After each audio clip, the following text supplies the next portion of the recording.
Unity of Houston is an inclusive church where we seek to understand and live the teachings of Jesus and other spiritual masters. At Unity, we welcome all people from all spiritual paths and every walk of life. We celebrate the diversity of our city and of our world, and we teach love, tolerance, and oneness, seeking to live in harmony with open minds and open hearts. Wherever you are in your spiritual path, you are always welcome at Unity.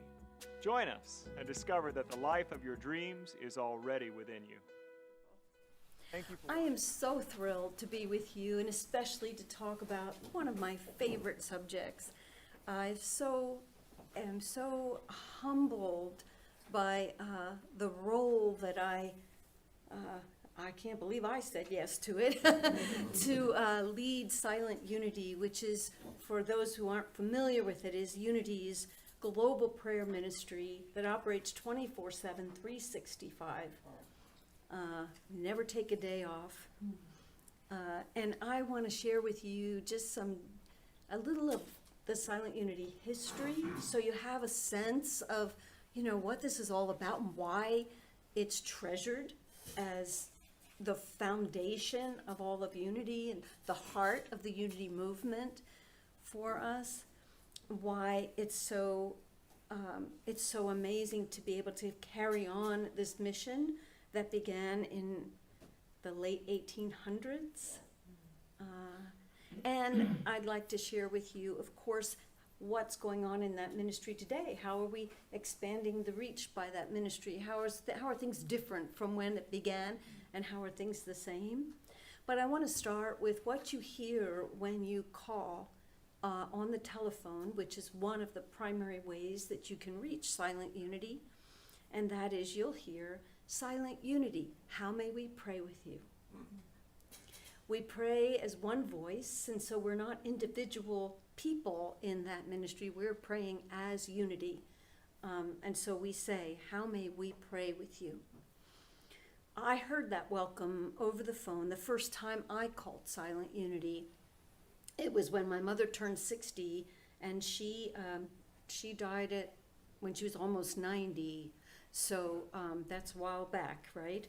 When I first called Silent Unity, my mother had a colonoscopy that had some suspicion, and she was sending some of that contents of that for a biopsy.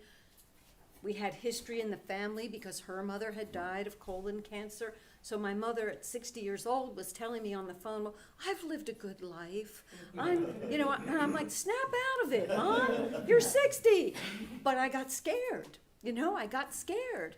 So I called, and as soon as I heard that beautiful voice on the other end, like so many others who call, I started boo-hooing, I was overcome with the need to share that and to feel supported, right? And that prayer, I don't remember what they said to me, I just remember that it nurtured me, that I calmed and I centered.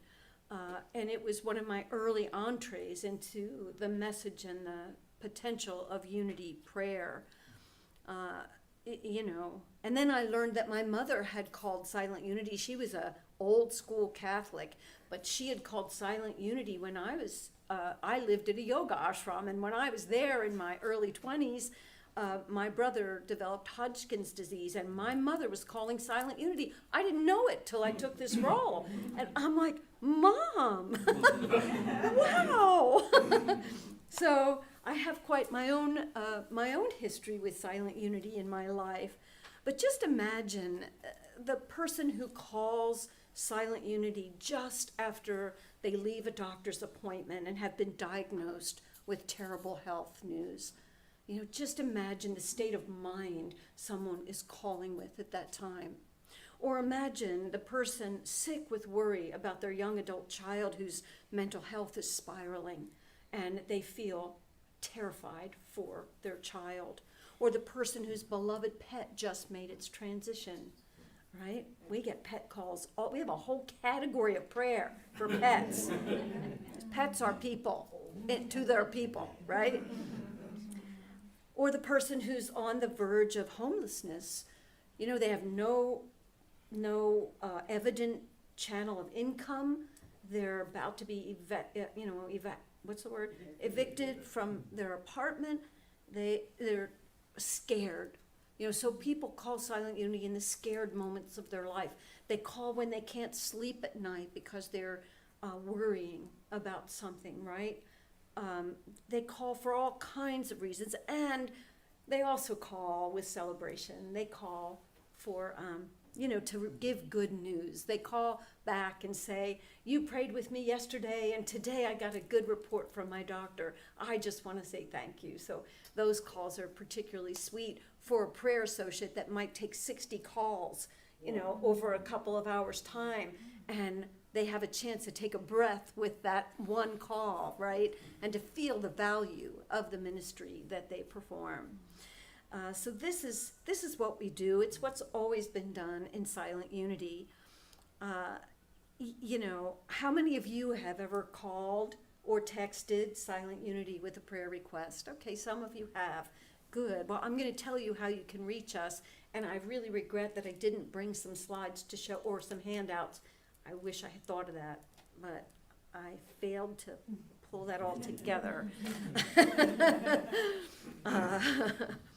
So when you call Silent Unity, let's just say you make a call, because there's other ways to reach us. When you call Silent Unity, the prayer associate who prays with you will ask you at the end if you would like a response, if you would like to hear from us again. We can send you a letter in the mail, or we can send you an email that just repeats the fact that we have prayed with you, and our prayer will be continuous, because our promise after we have prayed with you that one time is that we will continue to hold you in prayer for 30 days.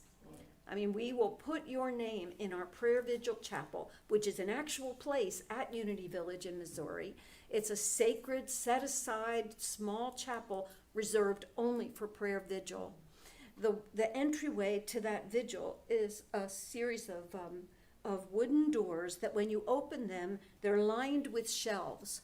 Because in churches, you have prayer boxes, in case you didn't know it. There's prayer boxes, and you can write a prayer intention or request and place it there. The prayer team here will hold those intentions in prayer for a time, and then they send them to Silent Unity, where for another 30 days, your name goes in the prayer vigil chapel. So we have a whole system of every 24 hours shifting those prayer requests, and we have a bucket, 30 different buckets in which those prayer names actually go. So they're literally lining the walls of the prayer vigil chapel. Just imagine that, thousands upon thousands of prayer requests and names, lists of names. And the 31st day, our team takes out the last one and puts in the new one. And so there's this everyday 24-hour rotation. And guess what? Now that we also pray by means of electronics, and there's several ways I'll tell you about, it's really still very old-fashioned, but every 24 hours we download the names, and sometimes it's just a phone number we have if they didn't talk to someone but just listened to a recorded prayer, then we still have their phone number, and so it represents our actual person, right? And all those numbers and names get downloaded onto an actual CD. Remember them? Remember those old CDs? And there's 30 of them lining the altar in the prayer vigil chapel, and that's just represents hundreds of names that came in just in that last 24 hours. This has been done, certainly not always in that way, at Unity Village since the conception of it. So let me tell you how this got started. Many of you who've been introduced to Unity before, you know that Myrtle Fillmore, co-founder of Unity, had a healing experience. Now, it didn't just magically happen to her. She engaged in healing, right? She engaged in a process of daily meditation. She talked to her body system. She learned a way to pray that allowed her to claim and activate the power of divine life, which is wholeness, which is natural to us, which she began to envision in her own body. And then she developed practices that she would cooperate with that power of life, right? By being careful about getting enough rest, for example, by taking good care of her body, her physical body, paying attention to what nutrients felt good and what foods didn't feel good, and to, work with her own system. She took care of her emotions. She realized that she was harboring stuffing a lot of feelings, and so she worked on herself to find appropriate ways to be able to share her feelings and not swallow them down, because she felt that was contributing to her upset, right, to her physical condition. Just fascinating. You can read a lot about her. She started the prayer ministry. She and her husband was so impressed with her recovery, and together they started the Unity movement. So here's what they did initially. They were publicizing, they had a publication. That was the start of Unity. They were just sending this to anybody who wanted it and telling them about the things that they were learning and discovering spiritually. And that prayer ministry started in 1890. Myrtle Fillmore described the Silent Unity as a radiant, dynamic center of spiritual life, joy, health, and power. Think about that. They began what they called the Society of Silent Unity. And what this was a call to all of their followers to every evening at 7 p.m. or 8 p.m., I don't remember what time, wherever they were in their time zone, that they were to use certain affirmations, and they were to sit in silent prayer for a time. And that was their agreement. They became members of the Society of Silent Unity. And so the prayer ministry was that. It was very much like Jesus or Jesus's followers in the first century that just met in people's homes, and they just, did their work together. And so, they understood the value of this collective prayer consciousness, like science is telling us today, really does have an effect, right? So they enrolled everyone to become prayer partners.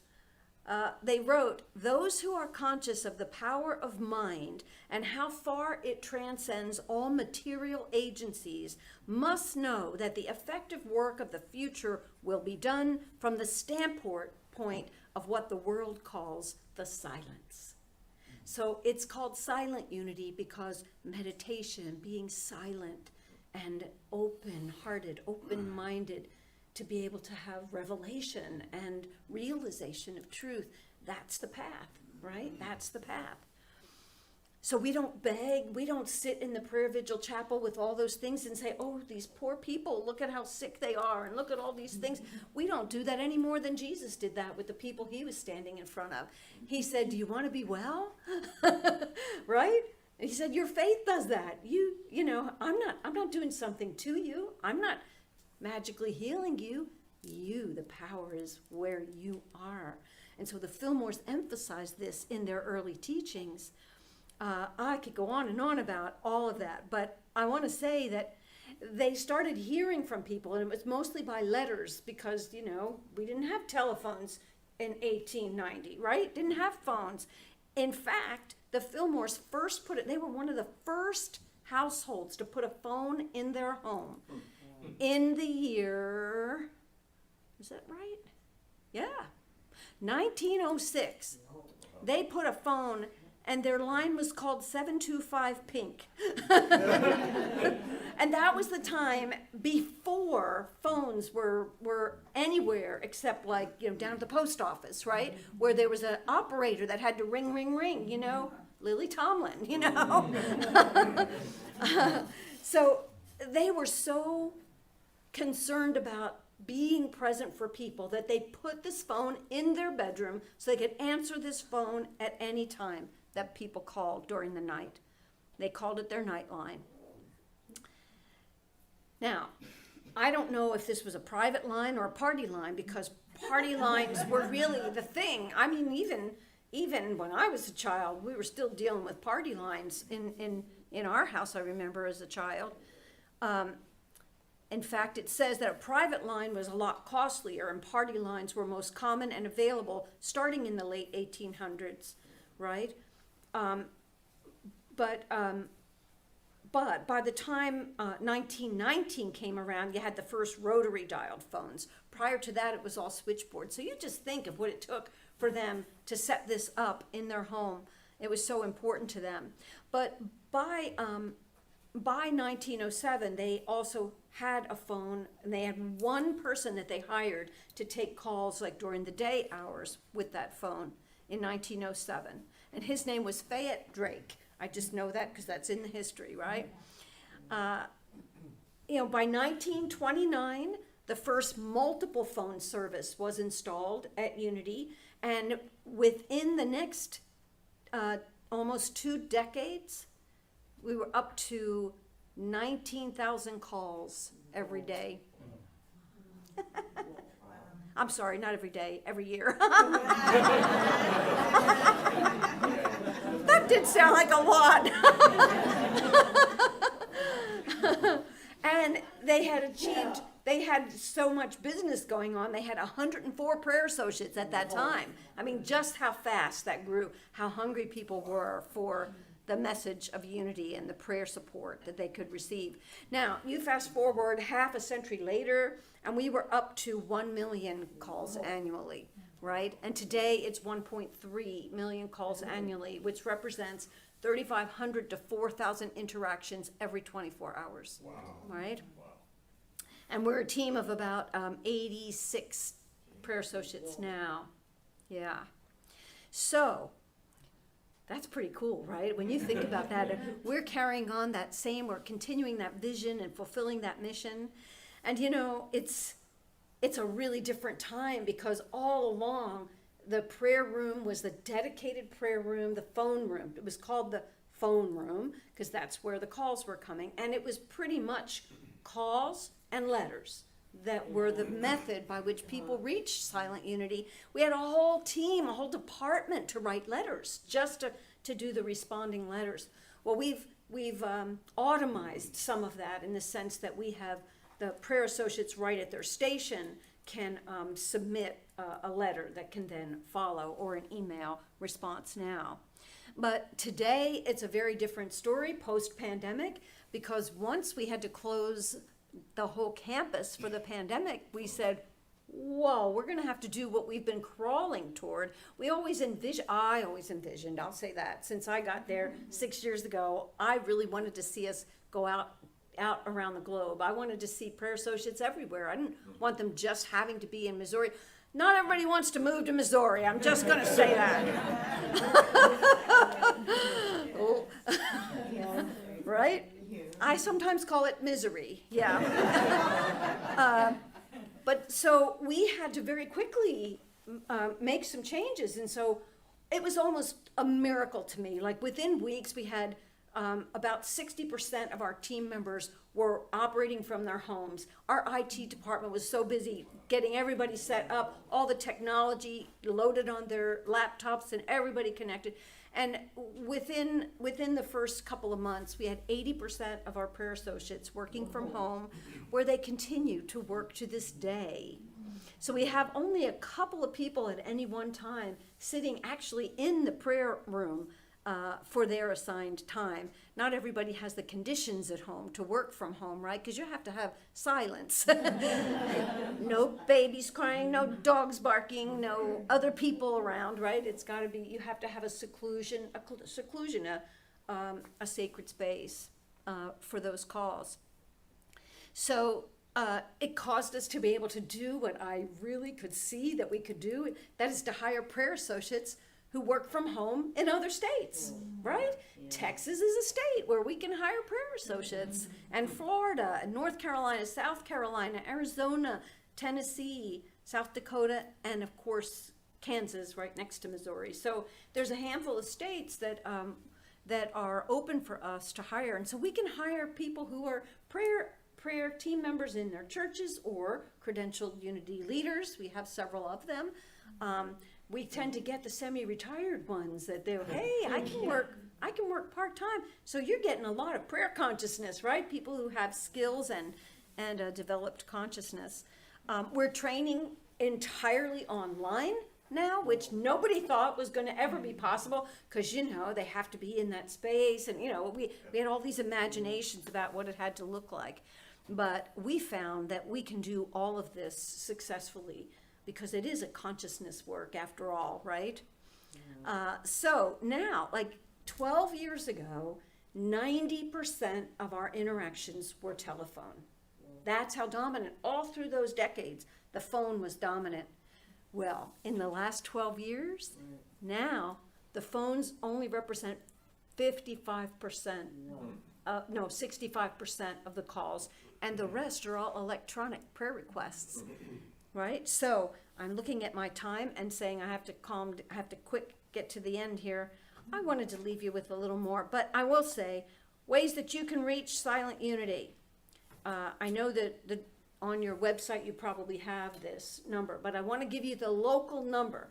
There is an 800 number, but how many of you have cell phones? You're not charged for long distance calls anymore, right? So if you call the 816-969-2000 number, we don't have to pay for that call. So Silent Unity pays for every 800 call that comes in. And so that could be a couple $100,000 a year with all those calls. So if you have a cell phone, put the 816 number in your phone on your contacts, and you can call directly from there at any time. And I'm going to just put a note out for the church to please check your website and see if you can change that phone number to just direct people to the local number. Just helps us conserve the expenses, and so your donations, your generosity can go toward paying our prayer associates a fair wage, which we have been really making good strides in doing. We're well above the $15 an hour that we had intended to get to by 2 years from now, because the job market and all of that. We're now paying them like $18.45 as the starting pay for a prayer associate, which I feel really, really good about. So Myrtle Fillmore said, our spiritual ministry is only half done unless we give those unto whom we minister an explanation of the Christ principles that will enable them to demonstrate spiritual laws for themselves. This is the work of Silent Unity. Right from the beginning, people who contacted the prayer ministry were told, we don't pray for people to receive a bunch of things that you ask for. This is in the written pamphlet from 1926. Neither do we pray for specific results in personal matters. For example, we don't pray that a certain person may be influenced to buy a piece of property. And we don't pray that you get a particular position that you have in mind, nor do we pray that anyone may fall in love with any particular person. They say the real need for each is for wisdom, understanding, and good judgment, and it is for these that we pray. So students in the prayer class, in the 12 Powers class, you'll recognize that's why we pray the way we do.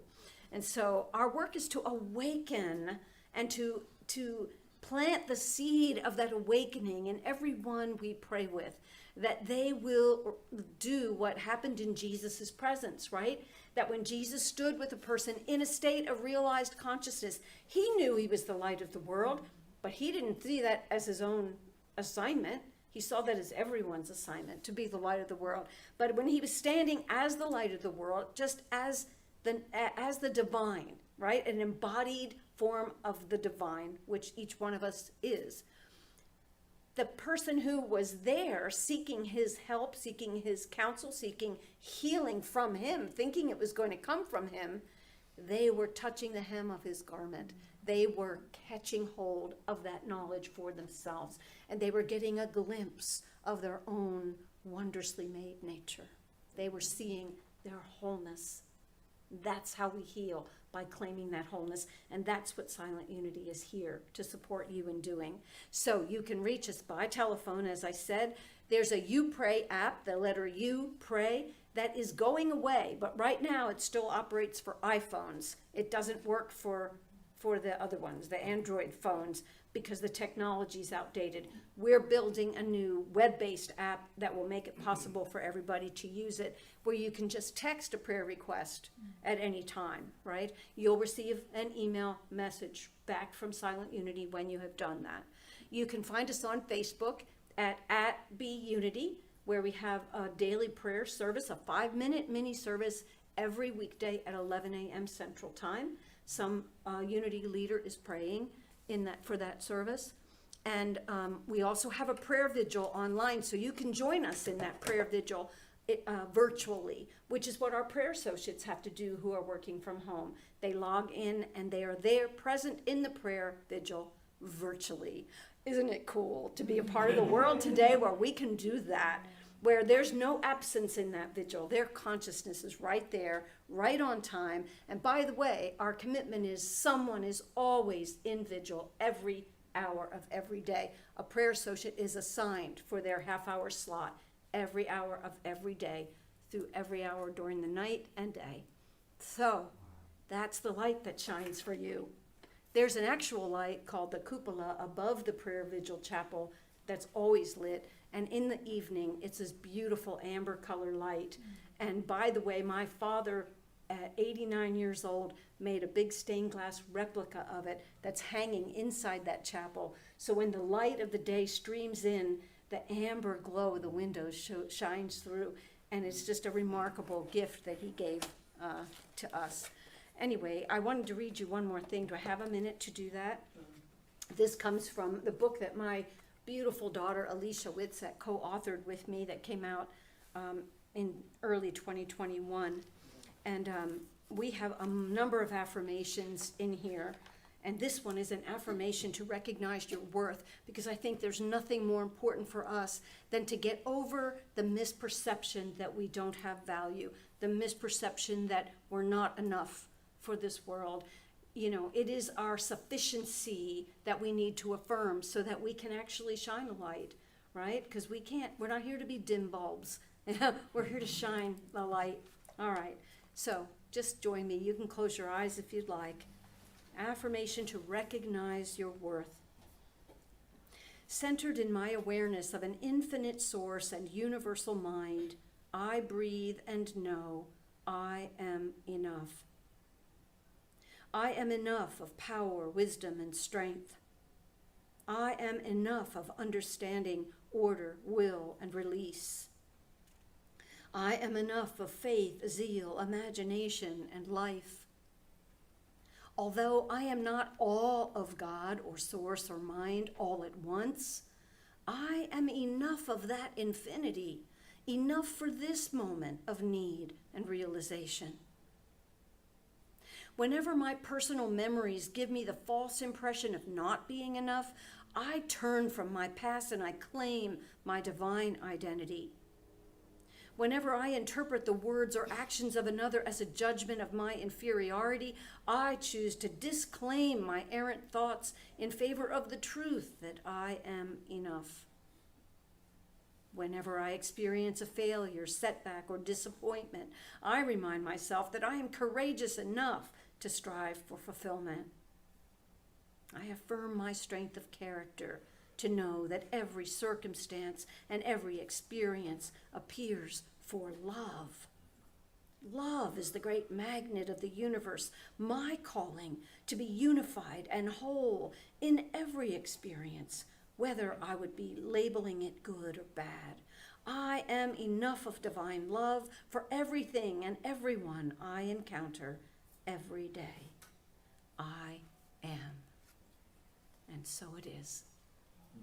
And so, friends, I'm so grateful for this time to be with you. As you can tell, I'm pretty passionate about silent unity, and I hope that you'll be calling and let us lift you up so you can know that worth about yourself. Thank you.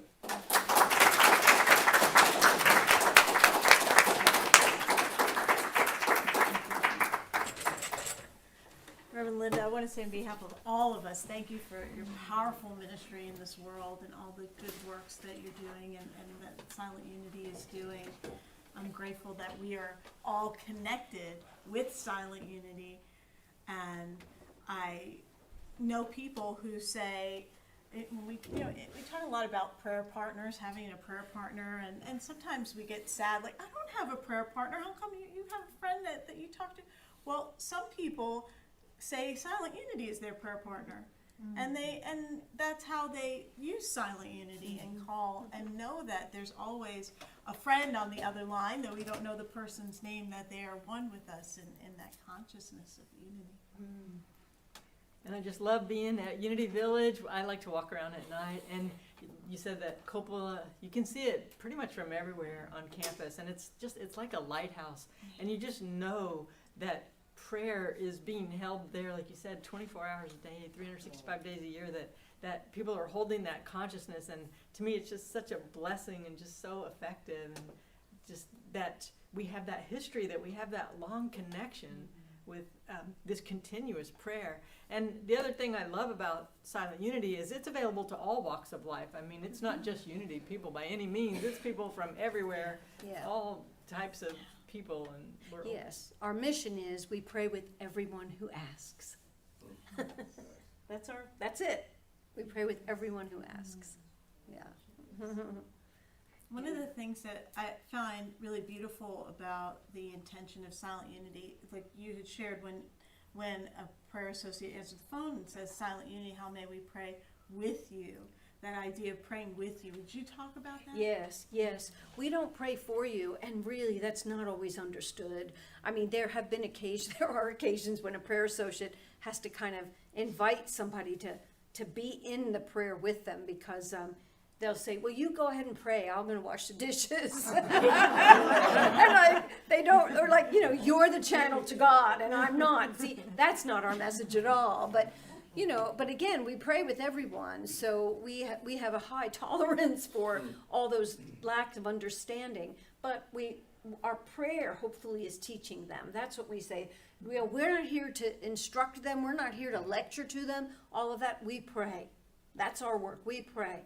And I'll tell you, that can get really challenging. And having been a prayer associate when you went through ministerial school, you might have experienced this. There's times when something really immediate and an emergency nature is happening. So we've had prayer associates have to have enough training to know what to do in that situation, because we're not an emergency call line. You know what I mean? So like, we can't take care of someone who's threatening suicide, but we can give them a resource. We can tell them, hang up right now, we're going to pray. You hang up right now and call 911, right? We tell them because sometimes, like if someone's having a stroke or someone's having some other kind of emergency, they're not really in their clear mind necessarily. And they're like, but I just want you to pray. We want to pray, and we will be praying.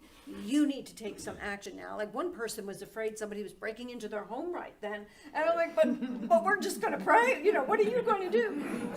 So we can't advise them, but we can say, here's what I'm going to do. I'm going to hang up the phone now so you can do something, and we're going to pray. We are going to pray. We always say we, not I, in Silent Unity, right?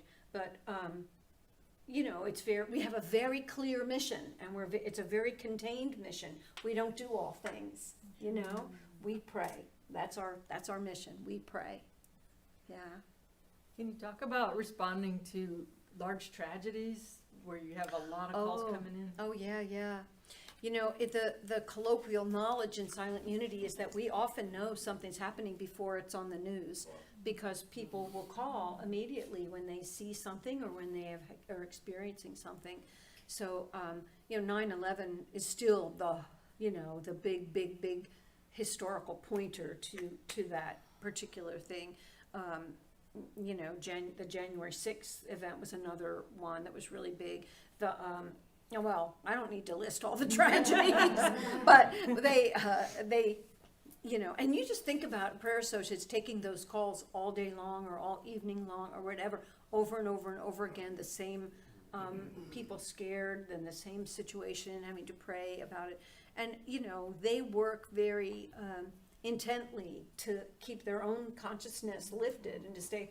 But they need to take a break too sometimes. So we have a meditation room for them. So if they've had a difficult call or a series of calls and they need to get off the phones for a while, there's a way for them to do that, to refresh, to maybe even go pray with their supervisor or something like that, so they can shift, and get back into that state of consciousness where they can pray effectively, with someone else. But yeah, and we will post prayers now on Facebook for when there's something going on in the world too, just to remind people to come together with a consciousness of lifting that circumstance up to the best that we can, to know what our part to do in that is, right? But yeah, we pray with you. We don't pray for you. We don't pray for you. We pray with you. That's really the mentality that we have, because the prayer is it's you. You pray, and we're saying the words, but it's your prayer. You know what I mean? Yeah. And I notice when I call, at the end of the call, you get a little present at the end, an affirmation. Yes. So that you can keep that in your consciousness for what your prayer request was. I love Yes, yes, and we're working on updating the whole letter writing system so that when you get an affirmation, that it will show up in your response letter as well. So it'll be a reminder, because people are like, let me grab a pen and write it down. You know, they want so much. They're hungry to take that with them, right? A reminder of that which they just prayed about. You know, yeah. Yeah, and you know, we do have people, like when you said that people see Silent Unity as their prayer partner, I was so surprised when I started at Silent Unity, when people were talking about frequent callers, right? I was thinking a couple times a month. How about 40 times in a day? You know, I'm like, that doesn't sound right. That doesn't sound healthy. That doesn't sound healthy. What's going on, right? So that was one of the first things I did in the first 90 days, is I was paying attention to what's this about? What's this about? You know, there are people who call like 8 or 9 different prayer lines, and they're probably on the phone all day long calling all these prayer lines. Something's going on with them, right? And the prayer associates, bless them, they were taught every caller we treat them like it's the first time, even though we know their whole life story after we've talked to them so many times, right? And I'm thinking something doesn't seem like it. Is that fulfilling our mission? You know, I had a lot of questions, and I talked with them, and they were trained so deliberately not to question it, but to just pray. But I was questioning it. I was saying, okay, so if we pray with 6 people, let's say 40 times a day, how many calls is that? How many other people are trying to get through that we can't pray with them? Because we're praying with the same person again and again and again and again. Same litany of requests, the same thing. I think we're their drug of choice here. And that didn't feel healthy. So anyway, we made some changes to the phone filter. So now, the way this works is still we're meeting their need. We will talk to them 2 times in that 24-hour period. The 3rd time they call, and subsequently, they will be automatically routed to a recorded prayer message for them that reminds them that we are praying with you, we are continuing, and your name is in our prayer vigil chapel, and we are supporting you in prayer. And the prayer associates, like, all of a sudden we're like, wow, I prayed with like 30 different people today instead of, you know, that same person again and again and again. So sometimes we have to make tweaks like that so that we're really paying attention to how are we fulfilling this mission, you know. That's probably more than you needed to know, but it's interesting to me. It's so interesting to me how that all worked behind the scenes that I was so surprised. What is that 713 number that you want us to use? It's 816-969-2000. Whoa. Yeah, put it in And your if you're contacts. in a pinch, it is 1-800-NOW-PRAY, right? Yeah, that's the 800 so number. that if you can't remember the number and you're in a pinch, that's the easy one to remember, but definitely want to use the other one. Yeah, and if you put that, you know, if you put it in your contacts, then you can get right to it and call Silent Unity Can you repeat that way. again? Yes, 816-969-2000. Yes, thank you for that. I've got to change it in my phone too. That's awesome. Yeah, yeah. Yay! Don't you just love that people get paid to pray, that there's professional prayers? You know, the Fillmores were very clear about that from the beginning. They said this is a profession. This is a profession, and we are going to, you know, we're going to make this a livelihood for them. This is going to be, this is, and so we've never had just volunteers. You know, we pay people, and we found volunteers really don't work out because they need to make quite a commitment. We need to schedule them for those hours, right? Yes. And it's an intense training. Yes, it is. Yes, it is. Can you repeat the number one more time? I think we have some. Oh, the phone number again, 816-969-2000. I'm so glad you asked, and you can just put it right in there. And Probably gonna be a if they call want filter to, for Houston now. Oh, it's those that Houston contingency, right? and you have a website too, right, for your books? Oh, for me? Yes. Yes, you can find me at yourdivine.com. So it's the letter U, the letter R, dash divine.com. All my books are on there, and the events where I'm speaking, like the registration link was on there in my events page. So anybody who goes to that page can see where I might be speaking or teaching. Yeah. And she wrote the book on unity prayer, literally. Yes, and the new one is coming out. There's one coming out in September. We just turned it in, and it's going through production now, and it's being published by Unity this time, and not my former publisher. And this is a book that we expect is going to be used by prayer teams in churches. Something that finally, we haven't had a textbook on how to pray with others, and we finally are going to have that. And the title is Discover Your Divinity, a Modern Approach to Affirmative Prayer. So we're very excited about it, and I think it's going to be a real value to the Unity movement. It will be my legacy gift, because I'm not sticking around for the longest serving prayer. like I'm the 7th leader of Silent Unity since 1890. So some of them stayed around a long time. Like Mae Rowland was 50 years. I have no intention, and I don't think my body will have that intention of sticking around that long. But it's such a joy and an honor. I felt I just have to say this, when I first got to Silent Unity and met my office and settled into my office, and I would stay at nights, because if I didn't schedule some of my time in the night hours, I wouldn't have met the prayer associates that are serving at those hours, right? So I made that intention to do that. And I could swear I was walking in Myrtle's footsteps. I could swear I could feel her. People would say that all the time, but it's really quite a remarkable place. It's just prayer's the focal point, and that's just like that built up energy. You've heard of places that are vortexes. Well, that place in Lee Summit, Missouri is a vortex, but really the campus is a vortex in itself of prayer consciousness. So I hope, if you haven't visited, that you will make a plan to go visit there. Our hotel, the Unity Hotel, which I get to stay at now when I go back to work there, because I live in Florida now, but so I go back there so I don't have to stay in misery. But I can go back and be there and work in my office, and be with my team from time to time. And I stay at the world-class Unity Hotel. So the Unity Hotel is a choice hotel, and it is one of their boutique or ascends lines. We just made #1 in all the choice hotels. This place is spotless. You could eat off the floors in there. It is beautiful. It is serene. There are people who have come who say, it's so quiet here. They weren't expecting that, right? Travelers coming in for a ball game or something like that. They're like, why is it so quiet? Where's the bar? That kind of thing. So it is a retreat hotel, and it's beautiful. Anyway, I hope you'll come. Thank you. And we hope that we'll have you back again. I'd love that. Just invite me and we'll put it on the calendar. It sounds wonderful. Thank you so much, everybody. Thank you for watching this message today.